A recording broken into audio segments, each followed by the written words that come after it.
5 weeks after a fire destroyed the historic Queen Street Baptist Church on Eve Street, church services have been moved to one of the school's classrooms. This arrangement might continue for quite some time, as the cost to rebuild the church is a hefty $2.2 million.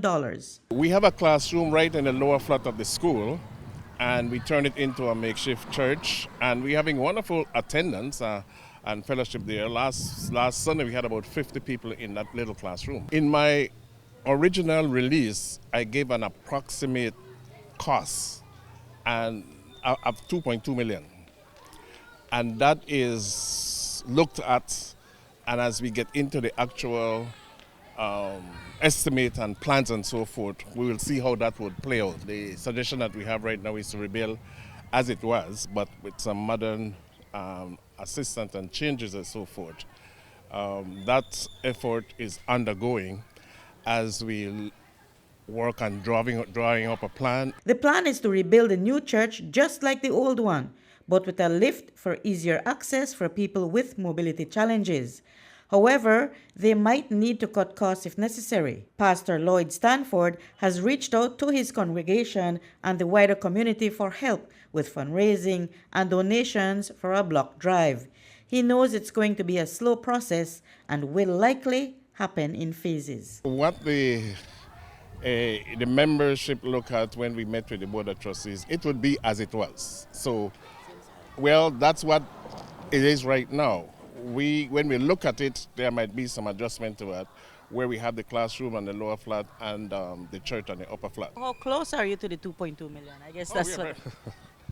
We are very far. We are in the making on all of this. We have a letter that we circulated.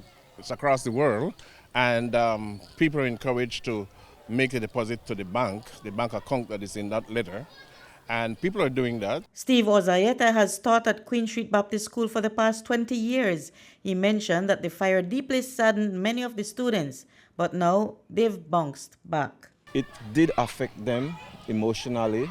I'm sure it affected them physically as well. The students have now moved their reading room to an upstairs classroom in the school building. The feeding program is also running from the same building. We have made a makeshift kitchen in one of the classrooms by putting a partition. And so we have the stove and the refrigerators in there, and the cook is cooking some of the best that Queen Street Baptist can offer. Besides the damage to the school's furniture and interior, Ozayeta also lost some personal items he kept there for the kids' benefit. He's now asking for help to replace those appliances.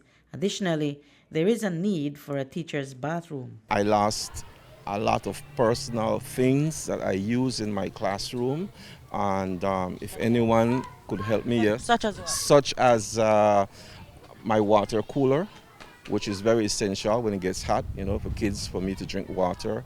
I lost inkjet printer, a printer that uses the... Okay. These are all used for school purposes? Yes. You're asking for it? Yes, I would love it. I lost... I provided all the children's headphones so they could plug it into the computer and they could listen to songs, reading, I would love if somebody could assist me with the headphones. For the bathroom, the teachers are using the children's bathroom. So the children's bathroom is for everybody, Ozayeta extends his heartfelt thanks to the Central Bank of Belize and Cellular World for their generous donations of several computers and the equipment needed to clean up the soot left after the fire. Reporting for News 5, I'm Marion Ali.